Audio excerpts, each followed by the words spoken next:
అన్నా మన దెబ్బ కాడేపటికి పారిపోయి ఉంటాడన్నా. ఆడదానిలాగా పారిపోతాడో మగాడ్లాగా బరిలోకి దిగుతాడో చూద్దాం. అన్నా దిగాడన్నా.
వద్దు అంటే కత్తి పట్టించారు కదరా.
ఎక్కడా ఎక్కడా ఎక్కడా ఎక్కడా రాయ్ రాయ్ రాయ్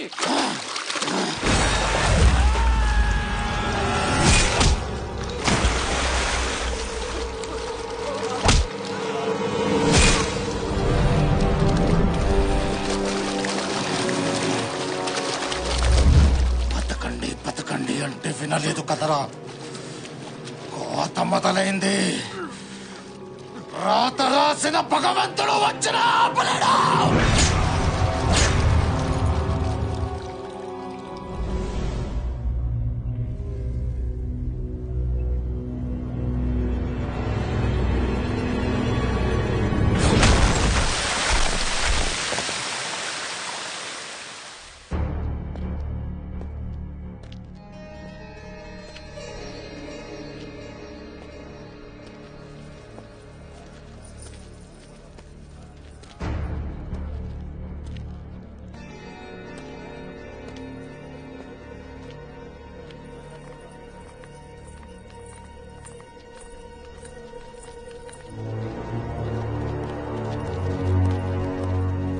బాబు, వాళ్ళు చంపారని మీరేం దిగులు పడద్దు. చచ్చే వరకు మీ వెనకాల మేముంటాం.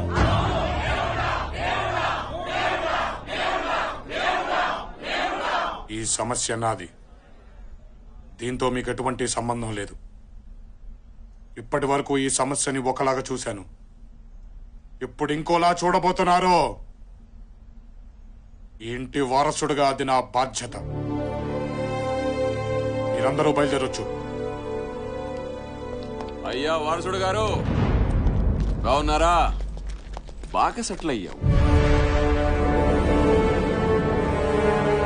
ఎంత ధైర్యం రా నీకు ఇంట్లో అడుగు పెట్టడానికి? ఆగండి ఆగండి, నేను చెప్పేది వినండి. ఆగండి. ఒక్క విషయం తేల్చడానికి వచ్చాను. మీరు ఇంటి బిడ్డగా చూస్తున్నవాడు హైదరాబాద్ లో ఒక్క అనాథ.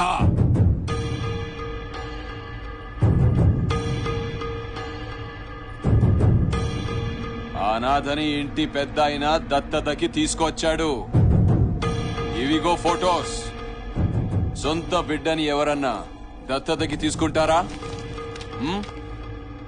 చెప్పరా, నువ్వు ఇంటి వారసుడువా? చెప్పరా. చైతి,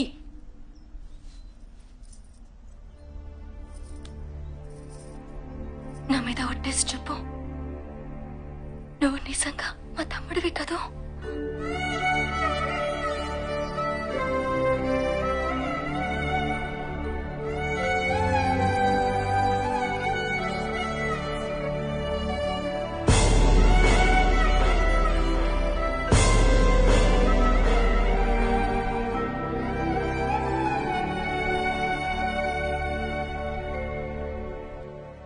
అమ్మా, ఇప్పుడు పట్టుకోవచ్చా?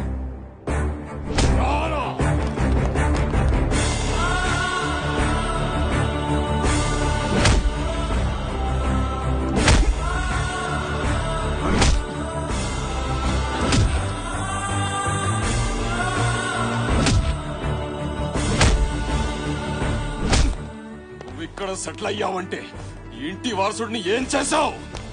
ఏం చేసావు? చంపావు కదూ?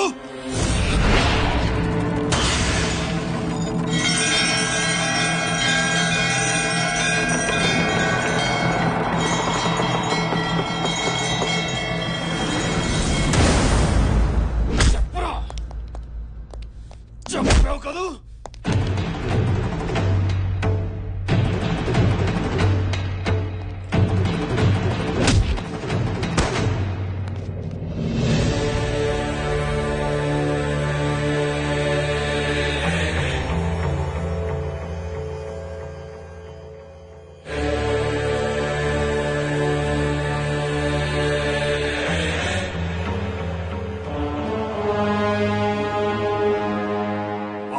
బిడ్డని చంపాడు. 25 సంవత్సరాల క్రితం ప్రాణం లేకుండా పుట్టిన నా బిడ్డని వీడెలా చంపుతాడ్రా?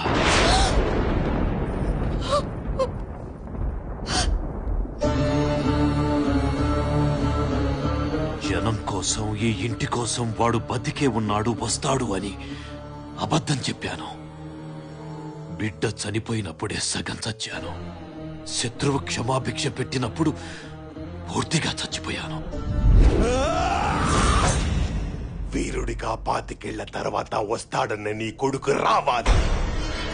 వాడిని నరికి నీ చేతి తలకొరివి పెట్టిస్తా. అప్పటి వరకు నిన్ను చావనివ్వడం, నేను చావను.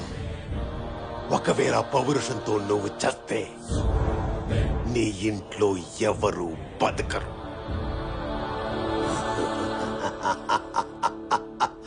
పో.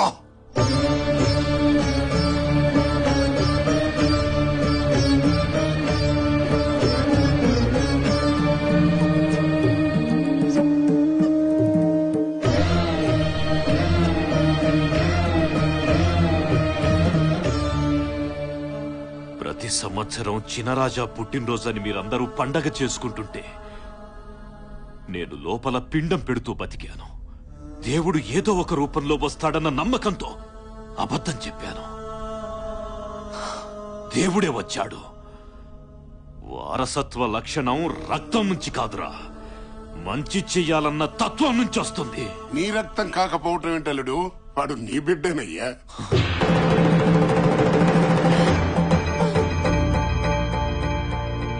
ఆనాడు నా బిడ్డ బాధ చూడలేక నేను చెయ్యరాని తప్పు చేశాను.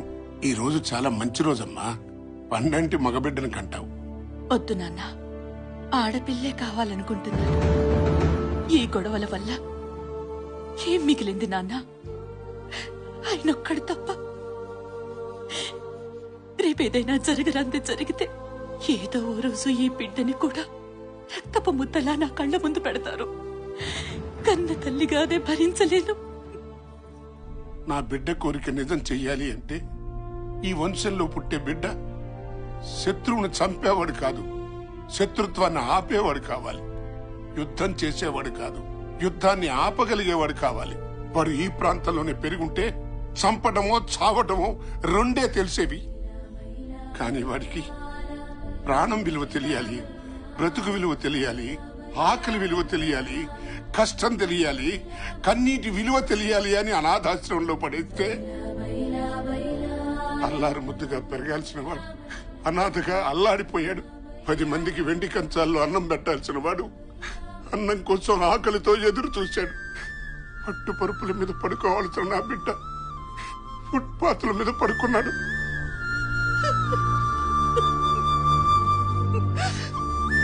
ఇవన్నీ చూసి గుండె పగిలేలా ఏడ్చాను. మానవ మాతృడెవడు నువ్వు పడ్డ కష్టాలు పడలేడురా. నువ్వు 0తో మొదలై 100 దాకా ఎదగాలనే ఇవన్నీ చేశానురా. కానీ ఏనాడు నిన్ను వదిలిపెట్టలేదు. ఆఖరికి ఆడబిడ్డతో సహా నిన్ను కాచుకునే ఉన్నావు. నన్ను క్షమించరా.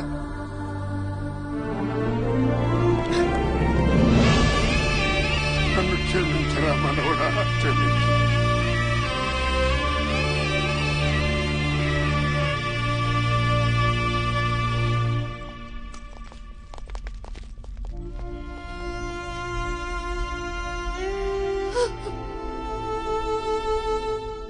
అసలు మగ పిల్లలే వద్దనుకున్న నువ్వు జనం కోసం చంపో లేదా చావు అనటానికి నీలో నువ్వు ఎన్నిసార్లు చచ్చిపోయి ఉంటావమ్మా.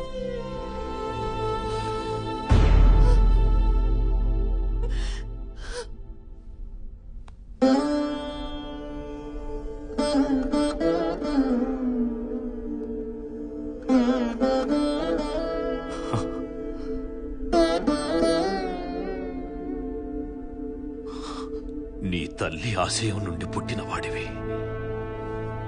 ఇప్పుడు నాకు నీలో 70 ఏళ్ల చరిత్రని తిరగరాసేవాడు కనిపిస్తున్నాడు. 25 సంవత్సరాలుగా నేనెదురు చూసింది, నీ తల్లి ఎదురు చూసింది, బిడ్డల్ని పోగొట్టుకున్న ఈ జనం ఎదురు చూసింది ఈ రోజు కోసమే. నీకు నచ్చేది, జనం మెచ్చేది చెయ్యి.